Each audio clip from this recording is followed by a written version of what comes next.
City finds a way to lose this game and move to 2-3 on the season today on Locked On Chiefs Live. From the land of the free and the home of the Chiefs, this is the Locked On Chiefs podcast.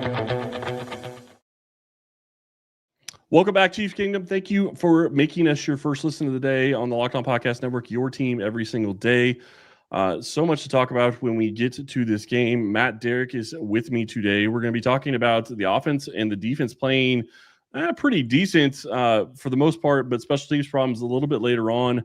Turning points in this game, but we're going to start looking at this game and kind of breaking it down.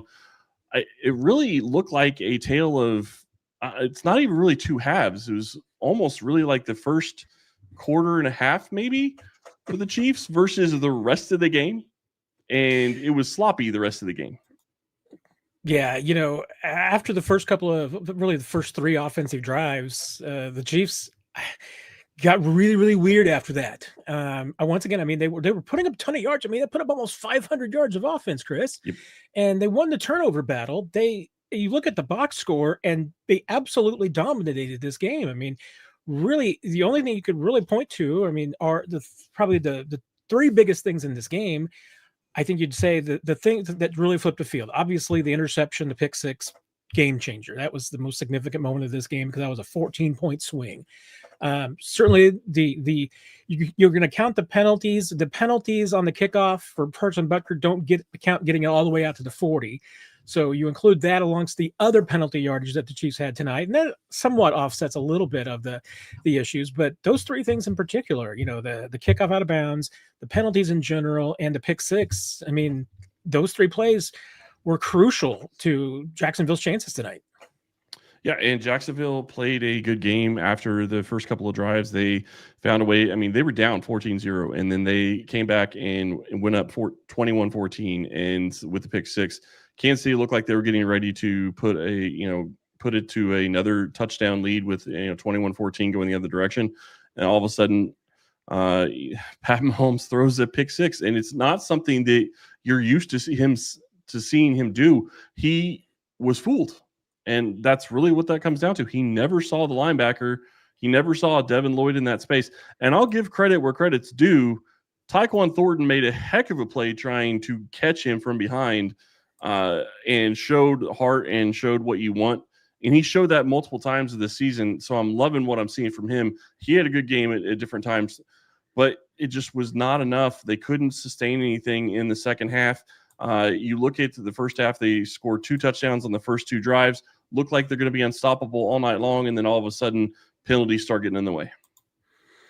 Yeah, and once again, it was penalties all across the board. It was not only just a couple of times special teams penalties hurting them in their own situations. It hurt them on field position on a couple of racing, a couple of nice little returns by Rashard Smith. And I'll be honest, I thought some of those were a little soft. Like maybe there were some things that the Chiefs have been doing that Jacksonville may have just flagged to the officials because they wanted them watched for, because you got, 3 significant, either the double team penalties or holding penalties on the Chiefs on the returns. Those seemed a little bit abundant. A lot of them called for just to be random luck. So it feels a little bit like maybe that was an emphasis that the Jaguars had the officials looking for specifically, because they were calling stuff that doesn't normally get called, I thought, tonight in some of those situations, especially like the double team that Nico got called for. He got kind of just ran into him. I don't know if it was really a double team block. And even the 2 holds on Cochran, it kind of looked like both guys were kind of pulling each other to the ground. So I don't know. I thought they were both a little soft. On the first one specifically, Cochran's guy was falling to the ground as Cochran was blocking him. It wasn't one of those things where he, stopped his progression or anything. It was the guy was literally going to the ground, and Cochran is still sitting there trying to block him and keep him out of the play. I didn't like that call. I didn't like the other one either, but it is what it is at this point. You look at what this is going to mean, though, for Kansas City. They moved to 2-3 on the season, and they have a tough game coming up against the Detroit Lions on Sunday night, and that's the last game they'll play without Rashee Rice. But so many things could have gone right for Kansas City. I mean, you saw Brashard Smith get more involved in the offense. That was a positive. You saw positives from Xavier Worthy. You saw Tyquan Thornton continue his evolution and do different things for this offense. Travis Kelce was more involved. The running game got going to a little bit. Besides just Patrick Mahomes, all those different things went right, and yet you still couldn't find a way to get a win in the win column. What was the thing that stood out to you the most in this game, Matt? I mean, we set aside the penalties and the back-breaking play, and let's just set aside the pick six we were talking about earlier by Devin Lloyd. I mean, it's just to me, the craziness about some of the penalties just absolutely bailing out the Jaguars tonight kind of explains everything. I mean, their touchdown drive to end the first half, you had maybe again a soft pass interference penalty called on Jalen Watson. There was a lot of things that were pass interference in the second half that weren't called that I thought were worse than that penalty on Jalen Watson. And then you had the dropped interception that, Nick Bolton pretty much had until Drew Tranquill knocked it out of his hands. And then Tranquill probably had a chance at it too and couldn't get it down. Brian Cook has an interception on the penalty that Jamari Connor draws. So again, there were plays abundant for the Chiefs to be made, and Andy Reid will probably say it was just by a hair, just by that much that they lost this game, and the reality of it is, this was a game that you look at the box score and the Chiefs, they should have won this thing by double digits, and then you look at these individual plays, and again, a lot of games come down to maybe 5 plays that are 50-50 calls. And they go which way they go to the other, which way they go to both teams can sometimes decide it. And this was one of those games. All 5 went the Jaguars' way. Trevor Lawrence makes what was probably the play of the game, falling down, getting stepped on, getting up, and still finding a way to get into the end zone. And they talked about it on the broadcast afterwards. If he's not able to get up and anybody touches him while he's down, they're rushing to get the ball off, and it's 4th down, so they can't spike it, and they have no timeouts left. That is pretty much the exact situation you want to put them in, and Kansas City's defense couldn't get it done. And part of that, I will say this, part of that I think was them being tired, because the other part of this game was that they seemed to be on the field a ton in this game. And I do think that played into, the pass rush. But the one thing that I think that really stuck out to me is I don't remember seeing any cover zeros. I was expecting Spagnuolo to start sending pressure late, especially when things tightened up a little bit, and he never really went there. That kind of surprised me a little bit. Yeah, I'll be interested to see what the blitz numbers were coming out of this game, because it did feel like the Chiefs brought a couple of blitzes in the first half that were pretty effective, and it just seemed like in the second half that you're right. That they just pulled them off, that they really weren't going after Lawrence that much. I think a little bit of it obviously was that Spags was trying to adjust a little bit to how much Trevor Lawrence was scrambling, so he was using a little bit more of a spy there for a while. It wasn't consistent. Trevor, to his credit, seemed to do a pretty good job of knowing when there was a spy there and when there wasn't, for him to take off and run. And in that play you talked about where he's the right guard steps on his foot and knocks him to the ground, you mentioned that, hey, if he gets touched there, that might very well be the ball game. Lawrence, even after the game, said he was trying to just scramble to get the ball away so he could throw it out of bounds, and lo and behold, he just finds some room and manages to get into the end zone. Again, that's not even a 50-50 play. That's a play that's like a 99-1 play. That's a play that should go the defense's way every single time. But the Chiefs we've been down that road before. A lot of people were having an Andrew Luck flashbacks to 2013 because it was the same kind of deal. Well, it's crazy because Kansas City had a lot of those plays go their way last year, really kind of helped them winning all those one-score games. This year, it's going in the exact opposite way. The ball has bounced the other direction, and they've got to find a way to overcome it. When we get back, we're going to talk about the turning points in this game and what that is going to mean for this Chiefs team as they move forward to the Lions right after this. This episode is brought to you by Prize Picks. Every day we make decisions, but on Prize Picks, being right can actually get you paid. Don't miss the excitement of football this season with Prize Picks, where it's good to be right. Playing Prize Picks is such a fun, simple way to add more excitement to football. You pick just more or less on player projections like Josh Allen's passing yards or Saquon Barkley rushing for a touchdown, and you're in the game. I love how quick it is. You can make your lineup in under a minute. My favorite part, Price Picks just added stacks. So if you want to ride with a player, you can select their pass yards, rush yards, and touchdowns all in one lineup.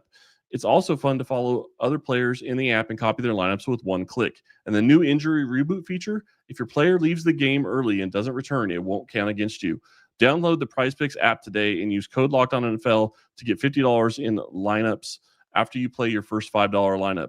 That's code LOCKEDONNFL for $50 in lineups after your first $5 lineup. Prize Picks. It's good to be right. So much to talk about, Matt. Turning points in this game, we've kind of already touched on it a little bit, but obviously the biggest one, the pick six.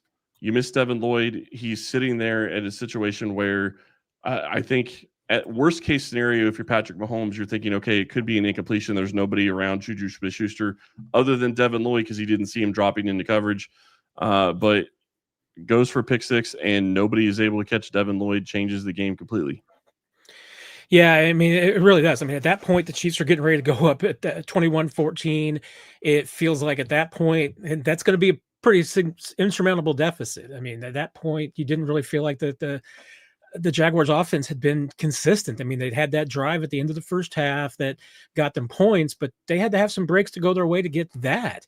But the Chiefs, it looked like they were finally starting to get some things done on the ground game. Mahomes looked like he was in charge. That drive in itself was an 8-minute drive, 65 yards downfield. I mean, they went slow and steady, just absolutely milking the clock on that drive. And it looked like that was going to be it. So, yeah, I mean, you have a point swing like that on that particular play. I mean, that was a gut punch. I mean, if anything, I mean, give the Chiefs a little bit of credit, the fact that they were able to bounce back and score to come off of that and tie the game back up, because that was a gut punch on that 99-yard pick return. Well, and it's crazy because if we're not talking about that play, the turnover that we're talking about that changed this game was Nick Bolton's punch out at the goal line of Trevor Lawrence. And that is a heads-up play by Nick Bolton because I'm sure he's watched film. I'm sure he's watched Trevor Lawrence do it many times. He knew exactly what he was doing when he punched the ball out, and it was clearly out before it crosses the goal line. But then Kansas City goes and scores on a 97-yard drive to go up 14-0, and you think that's the point where this game's about to get out of hand, and it completely just shifts and goes away after that. Jacksonville ends up putting up 21 straight. Yeah, and again, I mean, you know, it wasn't the only play. I mean, that was a significant one, but there was a handful of plays on which that this game absolutely turned. I mean, that's going to happen in close games anytime, but every single one. I mean, there was, like we mentioned it, there was a couple of plays on that touchdown drive for Jacksonville that any point at which that the Chiefs could have gotten a stop twice on that drive, and that ends that puts the Chiefs in the wins column on this one. You know, take away any one of the penalties in this game. Yeah. Each one of them, it seemed like every single one of the, I think 13 penalties that the Chiefs had in this game, it seemed like every single one of them was at an inopportune time. I mean, maybe the one that was slightly most insignificant was the last one, the 5-yard penalty they took for taking back-to-back penalties. But even that, you know, was kind of significant of the fact that all these turning points that we're talking about, for the most part, they were all mental breakdowns by the Chiefs. I mean, the one that was the potential turning point that was in their favor was the Nick Bolton play, stopping and keeping Trevor Lawrence out of the end zone. Everything else, I mean, all these other moments that we're talking about were, you know, whether it's Chiefs penalties or it's dropped interceptions, it's, you know, the pick six. I mean, everything that we're talking about, those are mental miscues that this team just beat itself tonight. I will give Jacksonville one, and this is actually a little bit of a turning point for me, and it's probably one that is going to fly under the radar, and people are going to think about it and talk about it much. Coming out of Jacksonville scoring their first touchdown, Patrick Mahomes throws a little pop pass to Xavier Worthy, and Josh Hines Allen hits him for a 6-yard loss. Now, I don't care about the 6-yard loss. That's not why it's really a turning point for me, but it was a turning point because if you watch that play, if Worthy gets past Hines Allen, that's probably a big gain, and Kansas City's off to another score at least before halftime, and then they get the ball back coming after halftime. And great play by Josh Hines-Allen. It not blocked. It was a design play where you're not blocking the defensive end, thinking that Worthy's going to get past him, and he didn't. And man, it's just crazy how it's a game of inches, and that one was just so close to busting open and being a huge play for Kansas City, and they shut it down. It was a great play by Jacksonville. Yeah, and the ironic thing is that I was at least kind of talking about, as the Chiefs were going to the half, talking about the fact that, hey, the Chiefs had a chance to double dip. They had got the ball back, I think, with 2:43 left in the first half. Had a chance that they could go down and get some points. They were getting the ball at the beginning of the second half. They could get some points. And, that middle eight that coaches sometimes talk about. I mean, I think it's mostly college coaches that usually talk about the middle eight, but last 4 minutes of the first half, first 4 minutes of the second half, I mean, the Chiefs had a chance to own it by having that last possession and getting the first possession of the second half. They didn't score any points. Jacksonville on their final drive, the one final drive that they scored on, they scored points in the final 4 minutes of the first half, and they scored points on their first drive of the second half. I mean, that was, and would you talk about the middle eight? Jacksonville won the middle eight today. Yeah, and it was crazy because Kansas City, after that Worthy play, they end up punting the ball back to Jacksonville, and you're thinking Jacksonville could go down and score, and then defense steps up and actually stops them from even getting a chance to be close to scoring.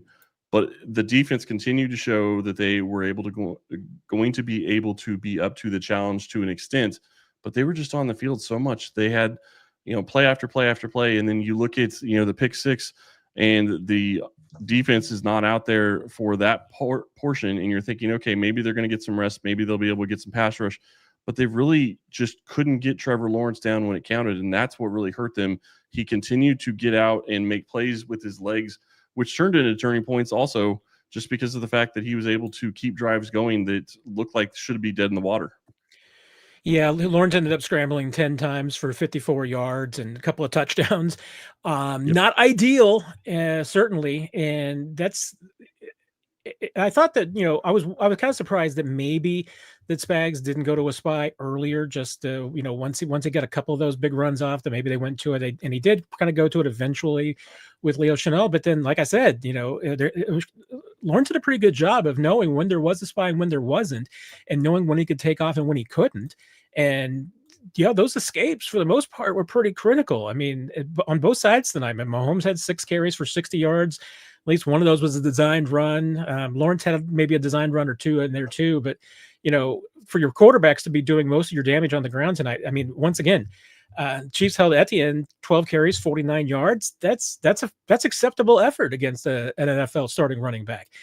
Defense, I mean, sort of did its job.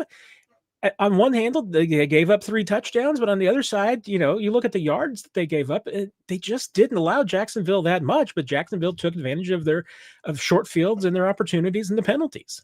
Well, and then the crazy thing is you talk about, the quarterbacks leading in the running game, and you look at Kansas City and you have Kareem Hunt, who ran for 33 yards, which I don't know when the last time he ran for 30 yards was, but it's been a very long time. You had Pacheco that had a 16-yard run. Hunt averaged 7 yards per carry. Pacheco had 5.1. It's not like they couldn't run the ball. They were efficient and they did well when they were running it. They just didn't stick with it. But how do you really feel bad about that when Patrick Mahomes is throwing for 318 yards, and at least in the first half was pretty much hitting? I think he had maybe two or three incompletions in the first half. He was playing very well. It just didn't translate at the end of the game. Yeah, and the rough thing is that, you look at Pacheco and Hunt, and yes, 2 carries that they had for 49 yards. It was the other 14 carries for 36 yards that was a lot like they've looked the rest of the season. I was at least encouraged that Pacheco had a lot of touches that I felt like were his hardest runs of the year. And I mean, a couple of those were even on receptions too. And I mean, that was the closest that he's looked to fibula fracture. But you start to continue to look at it, and I mean, that's the thing, is that Pacheco has just not looked like the same running back since that injury. I think his tops in rushing, I tweeted this out earlier tonight, I think is 55 yards. I think he had top of 15 receiving. I think 60 yards is his high for scrimmage in a game since coming back from the injury. That's end of last year, beginning of this year, and the postseason last year too. I mean, it's getting to be a long time now from that injury for Pacheco to still be putting up those kind of yards. And hey, is it some of it because he's not getting a ton of touches? I mean, tonight, 7 carries, I think he had 10 touches altogether. Not a ton for what you consider a starting running back in this league. So is it just that he doesn't have the burst and the explosion that he used to have? Or is he not getting enough work to get in rhythm? I'm sure that you can hear arguments on both sides of that. Yeah, and I would say that I think that there's probably some issues with the amount of touches he's getting. If you look at it, 7 carries on the night. Kareem Hunt had 7 carries on the night, so 14 carries between the two of those. Brashard Smith only had 1 carry, so 15 carries between your running backs. When you're running, 63 offensive plays, so probably need to run it a little bit more because you were running it decently. You weren't running it great, but you were running it decently enough. When we get back, we're going to talk about the offense and then defense step up in this game, and I think that they put them in the position to win, but special teams caused a problem, and in the end, it cost them the game right after this.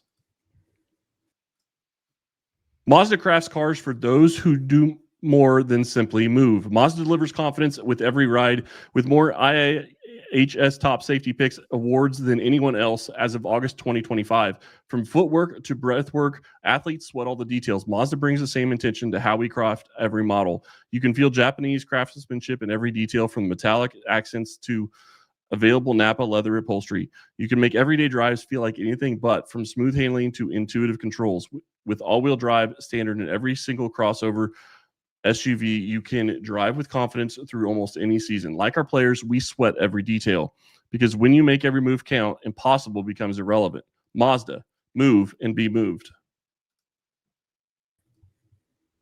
Offense and defense probably do enough to get this game and get this win, but special teams cost them. And we kind of talked about this earlier, but I do want to dive into it a little bit more.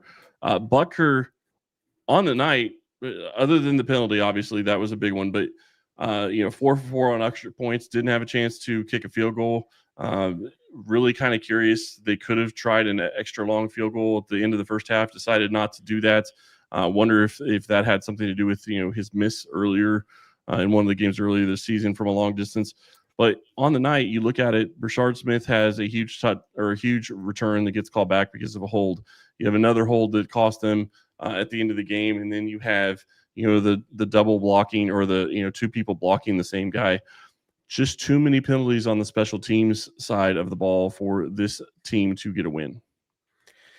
Yeah, and that's the thing. I mean, you look at this individually and you look at what the offense put up, and you're right, Chris. I mean, the offense did enough to win this game. You look at what the defense did, and there's what they gave up to Trevor Lawrence. And I mean, yardage, passing, rushing, everything. They could shut down by and large the run game. I mean, the only thing that the Jacksonville really had was Trevor Lawrence scrambling, and his passing numbers were pretty pedestrian, and they won the turnover battle. So you look at that and you think that was enough to win the game. You could certainly argue that special teams alone cost the Chiefs this game. I mean, they certainly cost them a yardage in specific spots, cost them field positions in a couple of critical moments. That was the one area that the Chiefs just didn't seem to have a lot of trust in tonight and faith. And I was kind of surprised because you mentioned it. There were a couple of opportunities there where the Chiefs, punted on the plus side of the field. And, one of them was understandable. I think the second one, was that 4th and 9 that was going to be close to it in the second half. In the first half, they had a 4th and 2 at the 46. Yeah, I mean, that's borderline. I mean, but Reid's been going for it. But the Chiefs have been going for it. I mean, I think at home he probably does go for that. I'm thinking I was still kind of surprised that they didn't go for it tonight, especially just the way that they've been playing offensively. It felt like that was maybe the right time to go for it. I mean, trust your defense to get a stop if you need to. They punted. It wasn't a bad punt by Ariza, but if you're punting from that situation, you'd like to get the ball inside the 10, and they got it like the 15 instead. So it wasn't a great ideal punt. Low snap too may have contributed to it on that play. But 2 decisions where honestly, I mean, I could have thought for the Chiefs going for it on either one. Would have been long field goals. I mean, but that's in Butker's range, and that's why you pay him the big bucks. So if you don't trust him in those situations because he's been struggling, I mean, I don't know why you pay him the big bucks. I mean, you're trusting that your kicker is going to be able to get himself out of it. Well, he's not going to get himself out of it if you're afraid to put him on the field. Yeah. And the crazy thing, I'm sitting here looking at the final stats. Kansas City got 476 yards on offense, didn't allow a single sack in this game.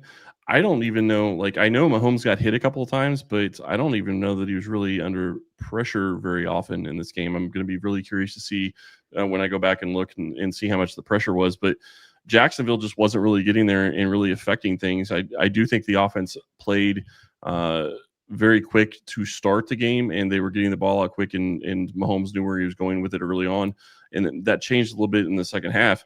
But 63 offensive plays, 5 for 9 on third downs, so not horrible on third downs, but they never went for it on fourth downs. But the thing that sticks out, and you've said this a couple times, 13 penalties on the Chiefs, 4 on the Jaguars. And you're talking 13 penalties, 109 yards. Obviously, the defensive pass interference, and I'll say this, the one on Chamari Connor in the end zone was defensive pass interference. No doubt in my mind on that. That was the right call. But there was what Hollywood Brown got hit before the ball got there on another play. I don't remember if that was the third or fourth quarter, but it goes uncalled. There were several things that I think went uncalled in this game, but you cannot have 13 penalties. And I will say this, one of the things, and I kind of hate going here, but one of the things I was encouraged by, the offensive line played a pretty clean game. Yeah, Sua Matia had a hold, but no real false starts. And I'm sorry, the Jawan Taylor's penalty wasn't on Jawan Taylor. So, he'll get it on the stat sheet, but I thought they played pretty well that way. Yeah, and once again, I mean, you circle back to the penalties. You had 4 on special teams. That's just unreal. And again, I mean, Dave Tobe unit. For Dave Tobe unit in particular, I mean, that just doesn't happen very often. And that's going to be something that he's going to be ticked off about this week. And I mean, and right to be fair, I mean, it's absolutely worth questioning the discipline of the special teams unit, and if that was an issue today. Like I said, also, I mean, I do wonder if Jacksonville just saw something on film that they alerted officials to watch out, because you just don't normally see those kind of particular calls piled up in a hurry like that against the team, especially, like the double team and the hold and that particular hold, because it was the same player against the same player both times. Yep. I mean, it felt like the Jaguars maybe knew something or saw something that they could take advantage of. And if that was the case, I mean, if it was just flat out the Jaguars realizing that they could kind of draw some penalties from the Chiefs, I mean, kudos to them. And that goes back to your discipline. If you're putting yourself in that situation that you're going to get called for those flags and those tic-tac penalties, you can't put yourself in those spots. Well, I think the craziest thing is the entire season I've been worried about Butker kicking the ball out of bounds on his kickoffs, because he seems to be kicking it to that corner every single time. And it's usually within 10 yards of the sideline, or what looks like 15 feet from the sideline. And I'm sitting there going, it's going to go out of bounds. And then he finally kicks one out of bounds, and it cost them at one of the roughest times of the season. And generally speaking, I wonder if they're going to change the way that they approach the kickoffs from here on out, because I don't understand why you're putting your kicker in that position to begin with.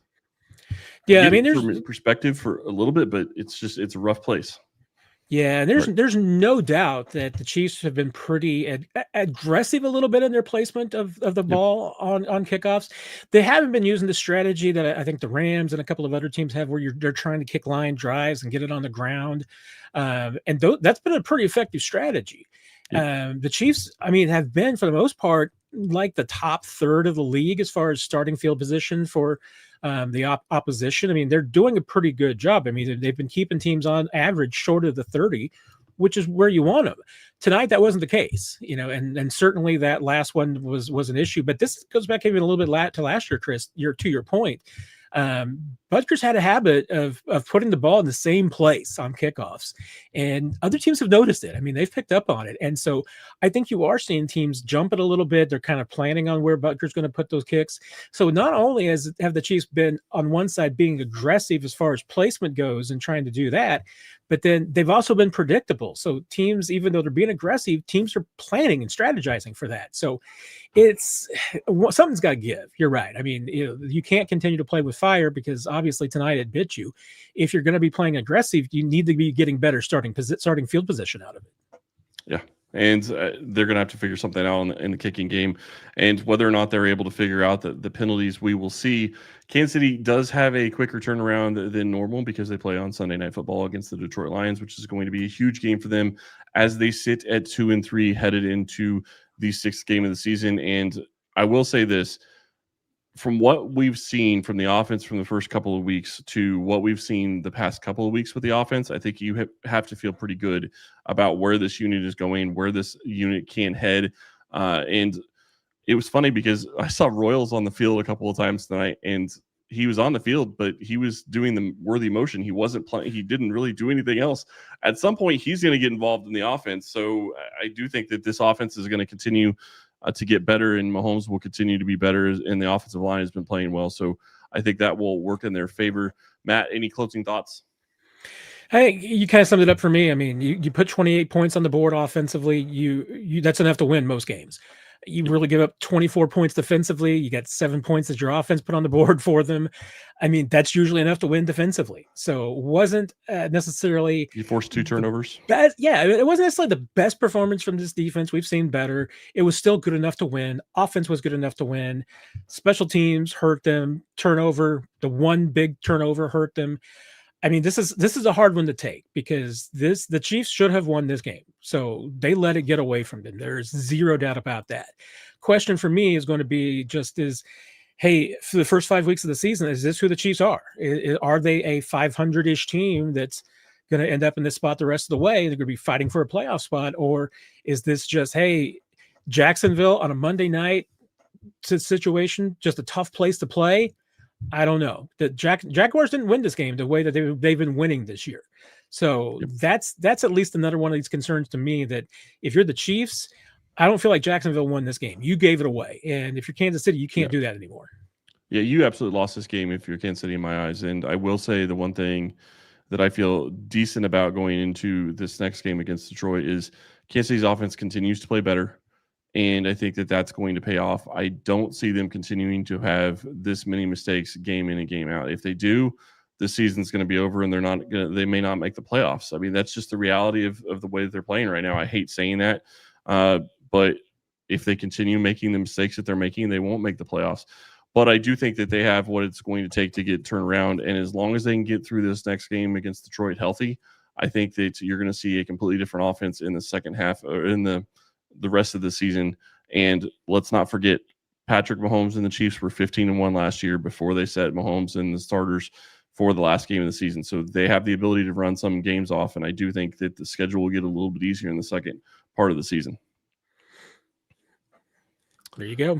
That's going to be it for us today. Thank you so much for listening. We really do appreciate it. Leave your comments and let us know what you think and where this team is going to go. And we will be back to talk to you more tomorrow.